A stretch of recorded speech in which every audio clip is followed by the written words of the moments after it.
밀턴 에릭슨의 최면 치료와 삶의 재도식화, 이 책에 대한 해설을 한번 시작해 보도록 하겠습니다. 이 책은 이제 설명한 것처럼 밀턴 에릭슨이 최면 유도를 한, 그리고 대중 앞에 강연을 한 이제 1차 자료로서 굉장히 중요한 가치를 가지고 있어요. 그래서 이 책을 통해서 우리는 정말 많은 것들을 배울 수 있습니다. 가장 기본적으로는 밀턴 에릭슨이 어떻게 환자들을 바라보았는지, 그리고 밀턴 에릭슨의 최면 철학이 혹은 치료 철학이 어떤 건지, 그리고 그 접근 방법이 어떤 건지, 이러한 부분에 대해서 알 수 있어요. 그리고 두 번째는 이제 최면 시연이나 아니면은 은영 중에 이제 사용하고 있는 최면 기법들이 어떻게 대중들에게, 듣고 있는 강연 대상자들한테 작동하는지, 이러한 부분에 대해서도 알 수 있습니다.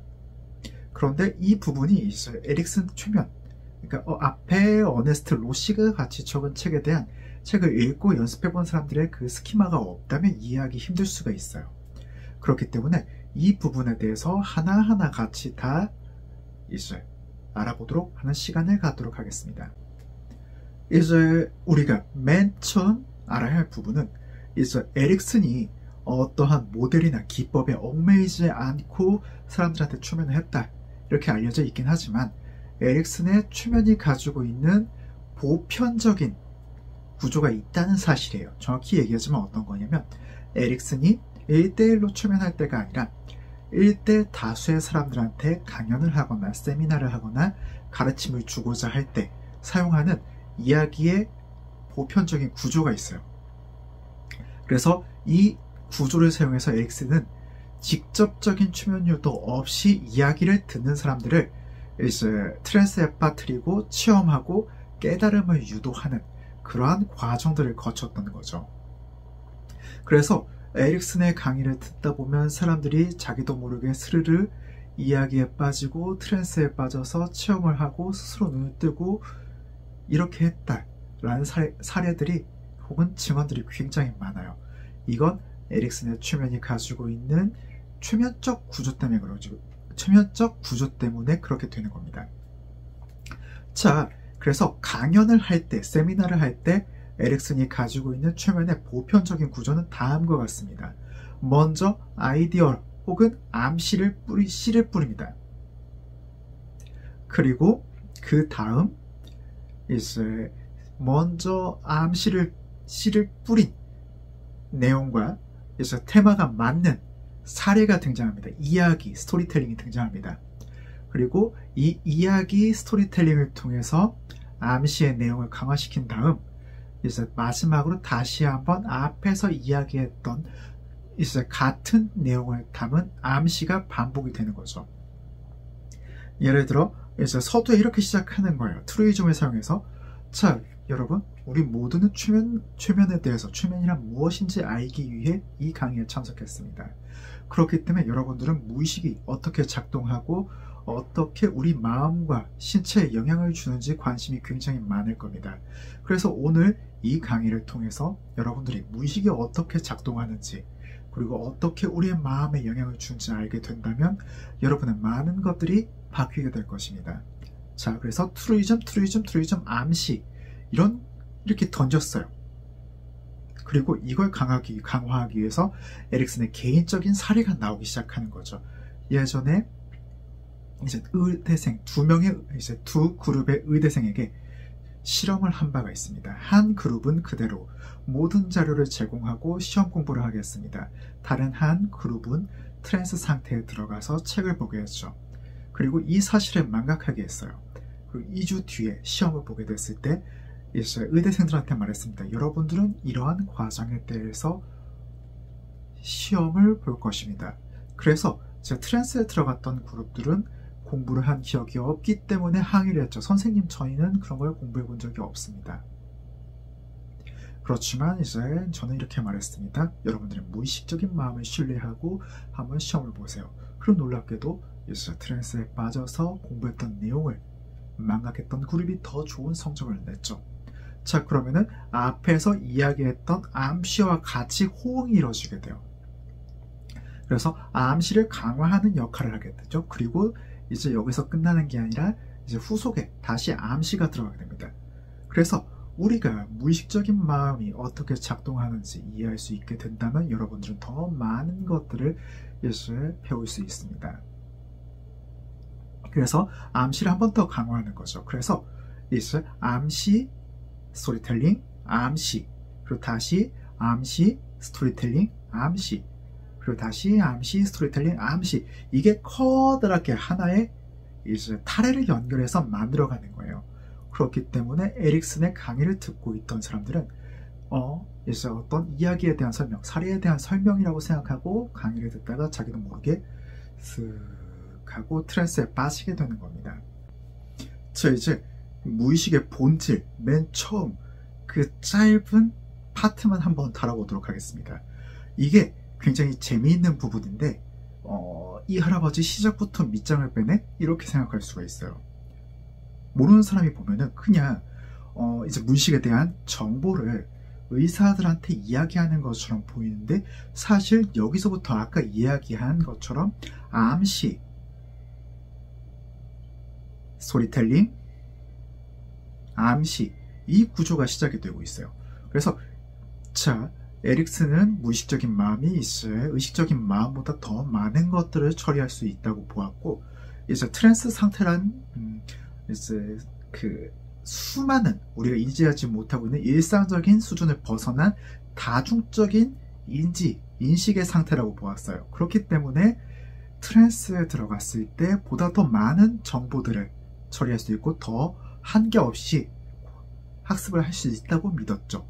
그렇기 때문에 이 첫 번째 파트, 무의식의 본질, 여기서부터 에릭슨은 사람들이 인지하지 못하고 있지만 바로 최면 유도를 시작합니다. 자, 맨 처음에 파트는 이거예요. 무의식의, 오늘 내가 하는 말은 사전에 준비하지 않고 즉석에서 하는 강연입니다. 학습엔 반복이 필요하기 때문에 중요한 개념은 때때로 반복해서 말씀드리겠습니다. 뭘까요? 트루이즘이에요. 자, 트루이즘은 진실 플러스 암시라는 구조를 통해서 이제 암시 역시 진실로 받아들이게 만듭니다. 그런데 사람들은 앞에 이러한 진실들이 많이 나오게 될 때 자연스럽게 어떤 이제 암시에 대한 수용성이 높아지는 상태에 들어가요. 자, 그래서 여기서 볼 수 있는 부분은, 자, 오늘 내가 하는 말은 사전에 준비하지 않고 즉석에서 하는 강연입니다. 트루이즘, 진실이죠. 학습엔 반복이 필요하므로 중요한 개념은 때때로 반복해서 말씀드리겠습니다. 진실입니다. 내가 논의하고 싶은 첫 번째 주제는 개별 환자에 대한 최면의 중요성 및 활용과 관련하여서 심리학자, 치과의사, 의사, 그리고 여러분들이 모두가 유념해야 할 일반적인 태도에 대한 이야기입니다. 진실이죠. 최면에서는 주로 무의식 또는 잠재의식을 활용합니다. 진실입니다. 이 강의에서는 이 두 용어를 혼용해서 사용하겠습니다. 자, 그래서 앞에서부터 진실인 내용을 가지고 암시에 대한 수용성을 높이고 있어요. 그리고 이제 에릭슨은 이런 말을 한 바가 있어요. 상대방의 최면을 유도할 때 상대방의 주의를 이제 내가 컨트롤하는 게 굉장히 중요한 부분인데, 상대방의 주의를 컨트롤하기 위해서는 상대방이 처음 하고 있는 현실을 활용하는 편이 굉장히 유용하다. 여기서 에릭슨의 강의를 듣고 있는 사람들은 의사, 치과의사, 정신과의사 이런 사람들이에요. 그렇기 때문에 이미 최면에 대한 스키마가 있는 사람들입니다. 그렇기 때문에 앞에서 에릭슨이 이야기한 이러한 부분들이 바로 이제 트루이즘으로 작동할 수 있는 거죠. 그래서 이렇게 수능도를 높인다면 뭐 할까요? 자, 무의식, 잠재의식, 전의식에 대한 글은 많지만 내가 여러분들에게 각인시키고 싶은 건, 무의식은 외부 현실에 대한 저항 욕구는 없지만 그러한 지향 능력은 있는, 주로 상징적인 사고를 다루고 있는 마음의 일부라는 점입니다. 이 부분에서 굉장히 놀랐는데 뭐냐면은 에릭슨이 이제 무의식적인 마음에 대한 정의를 이야기하는 것처럼, 혹은 무의식적인 마음의 특징을 이야기하는 것처럼 이야기를 하면서 의식, 무의식, 해리, 최면 유도를 하고 있는 거예요. 자, 의식, 무의식, 해리, 최면 유도는 에릭슨 최면 유도에서 굉장히 중요한 부분을 차지하고 있는 이제 기법인데, 보통 이렇게 시작합니다. 블로그에서도 볼 수 있다시피 의식과 무의식을 정의하고 의식과 무의식의 특징에 대해서 이야기를 해요. 그리고 자, 의식과 무의식에게 말을 거는 빈도를 점점 무의식 쪽에 높이게 됩니다.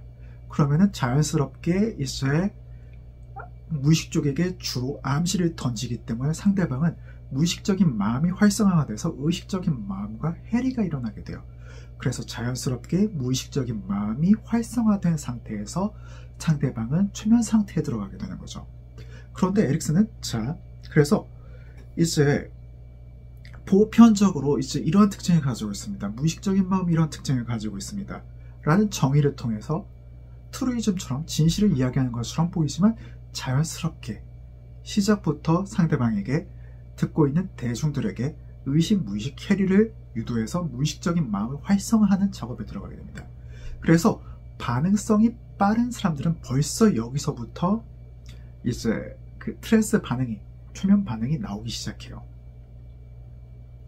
그 다음에 이제 계속 이제 명백한 사실, 의식, 무의식 캐리, 명백한 사실 플러스 암시가 이루어집니다. 자, 이제 무의식적인 마음의 특징에 대해서 얘기를 한 다음에 암시에 들어가요. 무의식을 활성화한 다음에 우리 삶 속에서 우리는 특정한 경험에 대해서 이제 삶에 영향을 크게 받는다. 진실이죠. 그 다음에 핵심적인 암시, 부정적인 사건 말고 긍정적인 사건 역시 우리의 삶에 커다란 영향을 미친다. 어떤 의미냐면 간접적으로 오늘 할 경험들, 이 강의에서 여러분들이 체험할 경험들은 여러분들의 삶에 아주 커다란 영향을 줄 것입니다를 간접적으로 암시를 하고 있어요. 그렇기 때문에 강의가 끝났을 때 이 사람들은 정말 오늘 무의식적으로 이 강의는 정말 굉장히 중요한 강의였고 내 삶에 정말 많은 것들을 바꿔줬어 라고 생각할 가능성이 커지는 거죠. 그리고 다시 이 암시를 강화할 사례가 나옵니다. 에릭슨의 아버지, 어머니 사례인 거죠. 16살 때 13살인 어머니를 처음 만난 아버지는 너는 내 여자야 라고 이야기를 하고 크게 이제 서로의 마음에 강력하게 남아서 7년 뒤 같이 결혼하게 되는 사례에 대해서 이제 얘기를 합니다. 이 말을 듣고 우리는 자연스럽게 이 스토리텔링을 듣고 자연스럽게 어떤 굉장히 긍정적인 좋은 말이 무의식적인 마음에 남아서 굉장히 오랫동안 우리의 행동과 사고에 영향을 주게 되는구나 라고 생각을 하게 돼요. 그렇기 때문에 앞에 간접적으로 넣은 암시, 긍정적인 경험은 여러분의 삶을 바꾸게 됩니다. 오늘 이 강의를 통해서 여러분은 삶을 바꾸는 체험을 하게 됩니다. 를 강화하게 되죠. 그래서 이제 다시 한번 마지막에 이제 우리는 최면을 통해서 무의식에 호소하게 되고 그리고 이 방법을 통해서 여러 가지 많은 치료들을 하게 될 겁니다. 그래서 이제 다시 암시가 들어갑니다. 여기서 이것을 이해하면 자, 트루이즘을 통해서 다시 수능도를 확립한 다음에 여러분들이 이걸 이해한다면 자, 그래서 이 얘기가 끝난 다음에 다시 한번 암시에 대한 강화가 들어갑니다. 반복적인 암시가 이루어지죠. 어떤 거냐면 이제 트루이즘 환자에게 최면을 사용할 때 여러분들이 무의식에 호소하는 이 부분은 트루이즘으로 작동합니다. 앞에 얘기했죠. 이해할 수 있어요. 진실이야. 그래서 암시에 대한 수능도를 높이고 이것을 이해하면 삶의 즐거웠던 경험을 강조하는 방식으로 최면을 사용해야 할 필요성이 매우 크다는 것을 받아들일 수 있습니다. 라고 암시를 해요. 이건 이제 앞에 했던 암시를 간접적으로 더 강화시키는 거죠. 그렇기 때문에 삶의 경험을 강조하는 방식은 굉장히 중요하다라고 느끼고 동시에 오늘 이 경험이 여러분들에게 아주 의미 있고 중요한 시험이 될 겁니다. 라는 암시 역시 강화가 되는 겁니다. 그렇기 때문에 벌써 이제 이 서두부터 굉장히 많은 것들이 이루어지게 되는 거죠. 많은 최면적인 기법들이 사용이 되는 거예요. 그래서 이 이야기를 듣고 난 벌써 사람들은 무의식적으로 오늘 강의는 굉장히 중요하고 내 삶을 바꿀 거야 라고 느낌과 동시에 자연스러운 트랜스 상태에 빠지게 되는 겁니다.